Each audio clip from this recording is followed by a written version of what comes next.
In other Westerns, it was more, shoot 'em up but this was about the morality issue of being a gunslinger. I mean, you could see when he's speaking to Yul Brynner and they're talking to the young guy, they say families don't have any, children don't have any.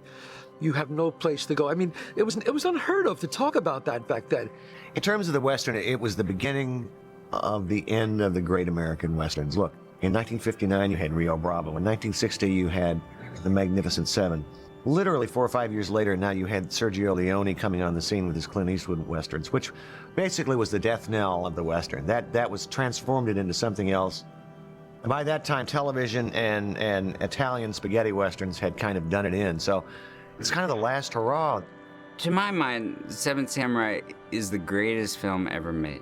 It's like all of Shakespeare wrapped into one film. It's a great action film, it's a great character drama, it's a great moral story, It's the cinematography, the editing, the music, fantastic. It was the first Japanese film that I'd ever seen. I saw it, I think, probably about 12 times in about 12 days. I was taken to see it, and I took everybody that I knew to see it. I felt that it was one of the great Westerns of all time.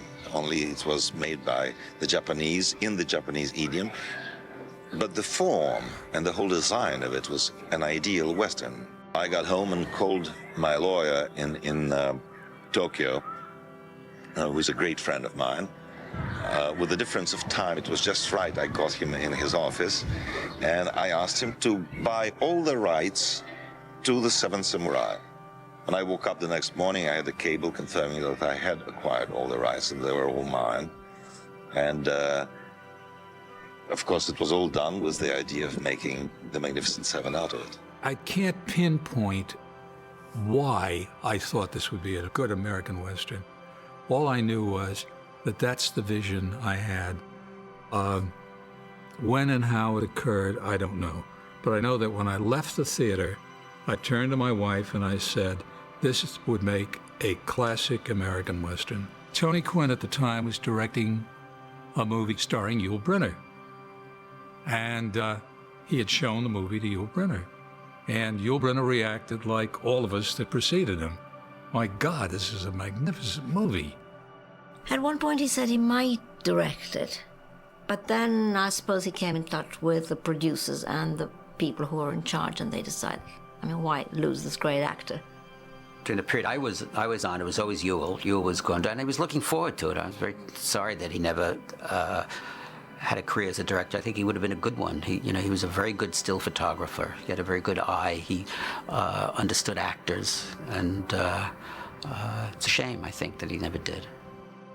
Well, to start, the main character, the part that Yul played, I based much more on what the character was like in The Seven Samurai. There's the image that we had in mind was someone like Spencer Tracy, that is an older man and not as physical as the others. It was much more of a pastiche of the original film, I think, than what eventually happened. My first instinct was to call my friend John Sturges, who among many other Westerns had made the gunfight at the OK Corral.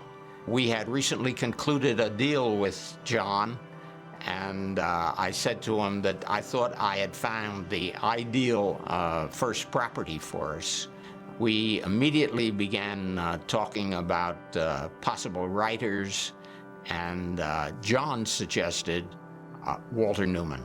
I really worshipped this film, and having been responsible for the approach to the Japanese film, I wanted to be associated with this film as the producer.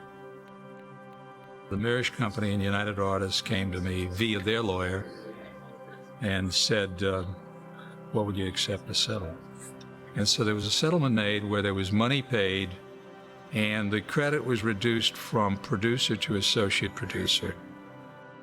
I was willing at that time to accept it because once you get into a courtroom, you have no idea what the outcome might be. Somebody said to me, what is the man you're playing? Well, describe to me in a few words your character. So I say, he's just a dirty bum.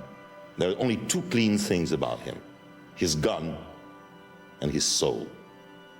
And that's really what makes a Western. Your hero has to be just like that. And he's the one that picked those young, unknown kids like Steve McQueen, Jimmy Colburn, Charlie Bronson and company. He's the one who picked them. I think that John Sturges was one of those guys who always said, you know, when you cast a picture, be careful of the gut. Never mind the head, he meant the stars. Be careful of the middle of the cast. That's where you got to have the strength. And if you look at his pictures, that's where they were. Bad Day at Black Rock and Gunfight and all those kind of pictures. Steve wanted to do this. He said, I've got to get out, but got to make it look like an accident. So I'm in the car with him, and he says, okay, you ready? I said, yeah, I'm ready. What are you going to do? He said, I'm going to pretend like we crashed. Oh, okay. No seatbelts in those days. So he said, hold on as tight as you can. He crashed the damn thing, you know? And he had a gash here, or whatever it was. But anyway, it worked. For an Easterner to get into a Western, this was the joke between Yul Brynner and me. We said, we're really the only Easterners in this Western. And he says, clap your hands. Yul wasn't really fast. I always had to wait for some to grab his gun. I loved everybody in the movie. They were all great at the time actors, but the casting of the German actor as a Mexican was the strangest. And here he is playing this Latino, and it's what? This guy's a German. What's going on here? But after a while, you bought it. That's a mystery. It really is. I don't know how I was selected for this film. I think I was doing a film in California, and I got a call, and my agent said, go to see the director, John Sturges. And he said to me, I didn't have to read or anything. He said, I'd like you to be in this film. I said, I've seen the movie by Kurosawa called The Seven Samurai. What role do you see me in? He said, the head bandit. In the samurai film, the head bandit wears a black eye patch. You see the horse's hooves. He rides in and rides out. And I thought, that's a dull role. He said, read the script.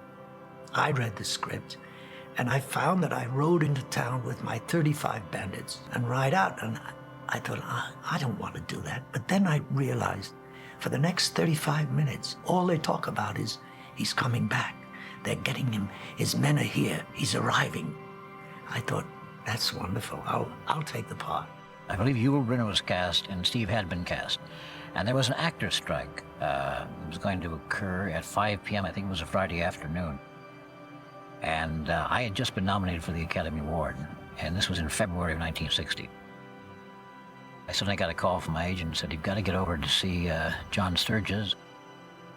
He said, well, there really isn't a role that could be said to be your role in this picture, but I can guarantee you, based upon your performance that you were nominated for, we're going to make a role worthwhile for you. So basically, that's how it happened. Then I think I ran into Jimmy Coburn or something. I said, you know, they're casting over here for the Magnificent Seven. And Jimmy was an old friend of mine. We went to college together in the early 50s. I ran into Robert Vaughn, who I'd gone to school with at Los Angeles City College. And it was coming out of the store, and I was going into the store, and I said, hey, man, what are you doing? Oh, I'm going to do the Magnificent Seven. So I figured, Jesus, that's great. When are you going to go? He said, well, no, it has to be cast by Saturday night because there's an actor's strike. I said, who's doing it? He said, John Sturges over at, so go see him. So I had my agent set up a meeting. I went to see John. He said, but there's one of the seven that haven't been cast yet. And I said, well, what part is that, John? He said, that's Britt. He's the guy with the knife. I said, is that the counterpart of the guy, greatest swordsman in Japan at that time? He said, yeah. He said, yeah, that's the guy. And I said, that's the one I want to play, John. And so he said, well, I'll let you know. And so I went home and I told my wife, my then wife, I think I got a chance. I got a chance to play the character that I've always wanted to play, always loved. And at 3:30 he called me, said, okay, Jim, come on over and pick up your knives. And, pow! It was like Christmas, Valentine's Day, and my birthday all rolled into one. It was just an enormously wonderful, joyous feeling. Something had happened in Mexico shortly before we came down to do the movie. There was a movie called, with Gary Cooper, Veracruz it was called. The Mexicans were so upset by that depiction of Mexicans that they ripped the seats out of the theater and threw it at the screen. And they said, no more American movies down here. As I recall, the script had to be checked and revised very carefully to make sure that there were no images that denigrated the country. They assigned a censor, actually, to sit on the set while the film was being shot. And we did have a certain amount of difficulty with the censor, which resulted really from a basic problem that they had with the premise of the film. And was the script saying these people wouldn't fight against tyranny, so they had to go hire somebody to fight for them? That was the key, and the only key that ever came up that had to be dealt with. They said to him, but why do you have to send to the Yankees? Why do you have to send across the border for the gunmen? And Sturges smiled and said, well, the movie company is putting up the money. That's why we have to do it. I was privy to a lot of conversations between these people in Mexican suits and the American suits. And their biggest concern was not to put the Mexican peasant in such a bad light. And I was the only one in the American cast that spoke fluent Spanish, so I could communicate for them and translate with them. One of the strange things that happened was a censor that was a lady censor. And we were shooting a scene, and we had a lot of the Mexicans were dressed in white with the red band, you know, and we had them dirtied down. And she said, "Oh no, no, no, no, no, no, no, no dirt on the costumes, no dirt on the white. They can't be seen with having any dirt. No, no, no, none of that." So we had to clean them all up, you know. And so if you ever, when you watch film, nobody has any dirt on them ever, but we get really dirty sometimes. But none of the Mexicans. Because of the importance of the co-production, we had to get the film off the ground one way or another. It was good for the country. You were interested in making the film with us, so any problems that may have arisen were resolved positively and without any trouble. The first shot was in a creek. There were 3 or 4 rehearsals, which were 6 or 7 people in a row on horseback, just riding by and looking about from side to side. But when film was going through the camera, Steve swung out of the saddle with his hat, scooped up water from the stream, and doused it on himself. Next, I think, was Charlie Bronson, who unbuttoned his shirt, stretched, turned his bandana around. Then came Brad Dexter, who did 3 acts of Hamlet. And poor Yul didn't know what was going on behind him while everybody was trying to stake their ground into, this is going to be my picture, and I have 6 supporting cast. And John, the cigarette hanging from his mouth, never said cut or anything else. It's just his eyes got wider, and he turned and looked at me, and what he was saying was, can you believe that? We're going to go on for 6 or 8 weeks with these guys. The set was fraught with testosterone. I mean, you know, here were these young Turks on the brink, you know, and they were all trying to get attention on the screen, you know, and especially Steve. Steve only had maybe 75 lines in the entire movie, you know. And so he was, as John liked to say, John Sturges, he was constantly catching flies, moving his hat, moving this way, moving that. And sometimes I watch a movie and I say, well, if I were you, I really would have been pissed off too. Then there was an interesting competition between Steve and Yul. Steve was a very, very clever actor, and he used to do it with a lot of shticks, whether the hands and doing the face and everything. He learned in a scene he would detract from the other actor by indulging in a lot of histrionics that had nothing to do with the character, but the camera and the audience riveted on him. Steve was very good at that. Steve was a real hustler type, you know? I mean, he was going to get what he wanted. So if he didn't have the lines, he was going to move every second, you know, to distract from Yul Brynner. And, Brynner turned around to Steve and said, do this once more, and in any scene you have, all I have to do is take my hat off. And you won't be seen anymore. So Steve didn't do it, he didn't repeat it again. there was a question of all of us wanting to best Brynner. I think that's what it came down to. We all wanted to some way take the picture away from Brynner. And then Steve would come in after a day shooting and he'd say, "Hey man, come over here." He said, "Did you see how big Brynner's gun is?" His gun? I said, "I didn't notice any. He's got a bigger gun than anybody." The next day he'd say, come in, he said, "Hey, Brynner's got a horse. Did you see the size of that horse? It's a great big horse there." He said, "It's going to make all of us look silly." And he was constantly, it sounds like a joke now, but he was very serious about it. Steve McQueen would have preferred to have played that part rather than Horst. And there was a competition there, and Steve used to say to me, he said, "That guy can't play that part." He said, "I should be playing that part." Steve McQueen. I couldn't take his guts. Horst Buchholz was a European, so he wasn't real cowboy stuff. If you remember the film well, if you remember, I was leaning down to get some fresh water in my face and drink it. And from that position, I saw the bull. I got off my horse, turned my hat like the Spanish bullfighter, and started bullfighting. And John Sturges, he was thrilled. And that scene was not in the script. I liked it too. I liked the idea. John just thought he was great. He thought he was, and he shot more film on Horst Buchholz than anybody else. And after the film was over, and I got all the notoriety about, the man with the knife. The man with the knife, he said, hell, everybody liked you in the thing. And I could never figure out that reason. I thought Horst Buchholz was the kid. The basic thing was that Sturges was able to mix all these diverse characters and personalities together, and from that there developed a kind of a competitiveness, but at the same time a likability between all of us. I remember all the actors practicing, which they adored because they're like little boys, playing cowboys. And they'd all practice pulling the gun and the trigger and the shooting. They all loved it. I mean, you loved being on a horse, and all they wanted to do were cowboy movies. Yul didn't know anything about drawing guns or doing anything like that. Steve, of course, always wanted to be the really flashy kind of guy. It was fun. Steve McQueen was wonderful with a gun, and Yul Brynner. They would do this. They'd take the gun and they'd spin it without looking, and it went. I'd have to look. I'd take the gun out and then look down to where to put it.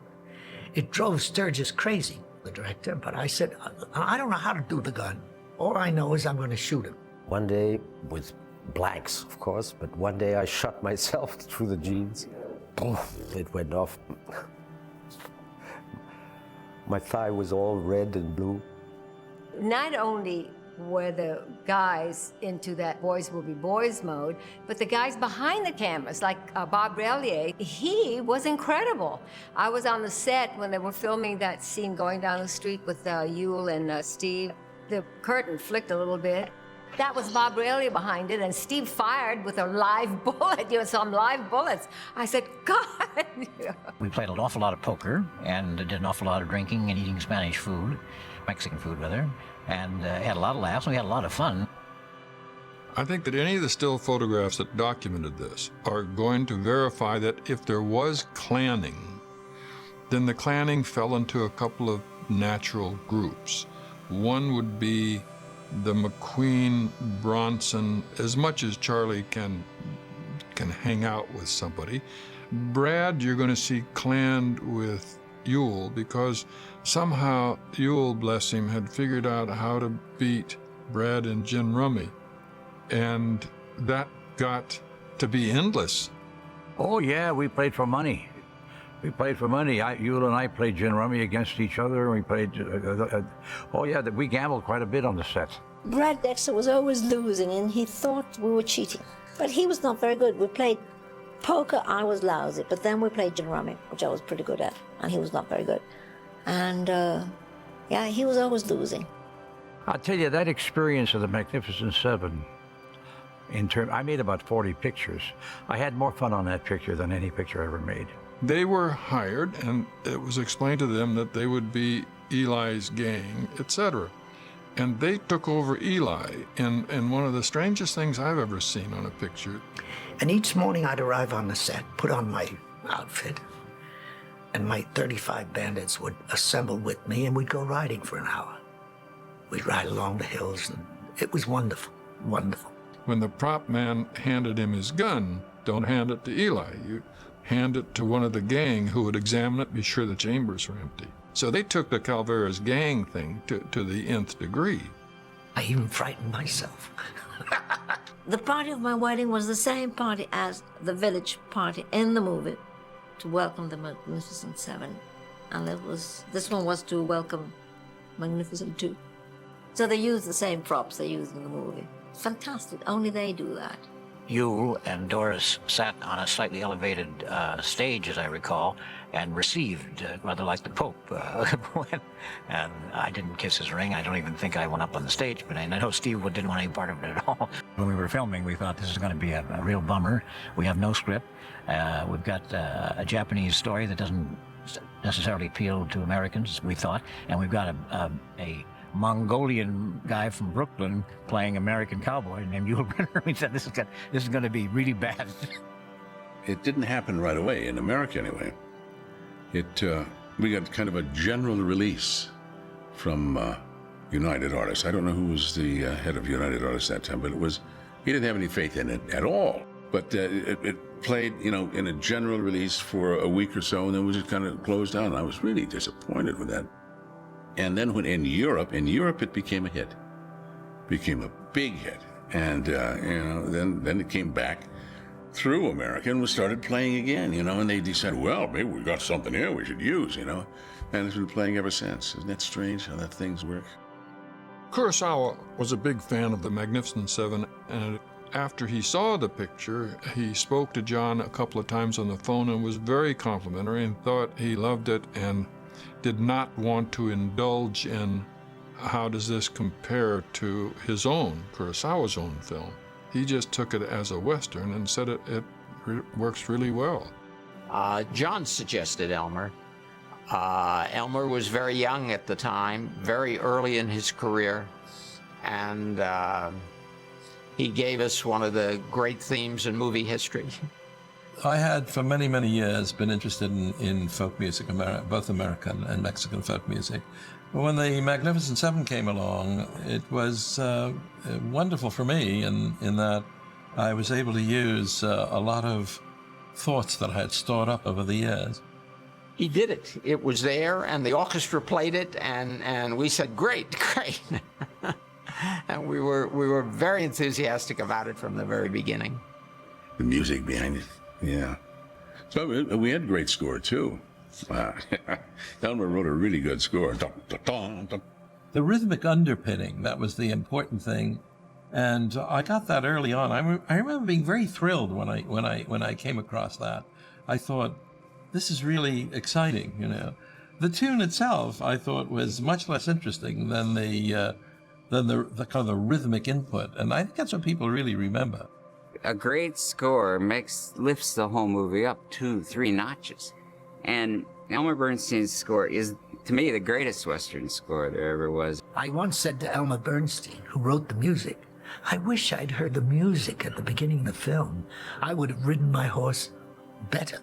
It's a wonderful script. It's very economical. I've seen the movie, 20, 25 times, and I'm always surprised by how economical it is. Your memory of it is that, oh, there's a big scene about this, but there's not. There's a great line about that, and there's a great response to that line. There's been a lot written about the who really deserves the credit, and whether Walter Newman came in and what he did, probably a lot. Now, Walter Newman's version is really the version that we've all seen on the screen. And Walter does not, his credit is not seen on the screen as the writer because he decided to pull his credit. Well, as the necessity for rewrites occurred while we were on location because of the censors, we required some rewriting, and we asked Walter to come and join us on location. And for reasons of his own, he found it impossible to come to Mexico at that time. Walter Newman, who felt he deserved a sole credit, was infuriated at that and said that rather than share his credit with anyone, he would rather have his name off the film. It really is a tragedy that Walter, who had written such a brilliant script, does not have his name on the film. Having seen it recently, I think that really that Magnificent Seven, the dialogue in the screenplay, is a template for almost every single action western and action movie that came since. The definition of the heroes, the flawed heroes, I mean, it's so classic that it almost becomes generic now when you see it, but you don't realize at the time how extraordinary it was, how new it was. What do they say, that imitation is the highest form of flattery? There have been any number of movies that have been made which really lifted the whole notion of the Magnificent Seven. It was one of the first films that began to move toward another type of Western. It wasn't in the grand Western style like John Ford or John Huston. It was a totally different type of Western, a Western that was heading toward the style of Sergio Leone, who would come later. But the Magnificent Seven was the first. Everybody was very unusual and very different and very new. Even Steve was new for movie audiences, and Steve was very compelling on screen. And Coburn went on to demonstrate his considerable magnetism on screen, and everybody just came off very well in their first shot at a big movie. Some genre movies become transcendent because, like all movies, some magical combination of things happen. And in Magnificent Seven, you have a bunch of actors who were about to make a huge impression on the culture. They had started to with this movie. One of the greatest scores ever. And a story that has enormous universal resonance. So you get this combination of things that sort of lifts the genre picture out of the pack. It touches on everything that we deal with today. So it's timeless. It's a timeless piece because it talks about universal themes. You don't have to be a cowboy to have those kind of feelings they have. Whether to settle down, whether to go get married, whether to be wild. And I think that's why it touches on us. And emotionally, it's like lightning in a bottle. No one ever knows why a movie does that. It just does it. And you look at it and you cherish it and you go, God bless, and you try to do it again. It's so easy to enjoy this movie. Is it the greatest Western of all time? No. Is it the most transforming Western? No. Is it the most fun? Yes.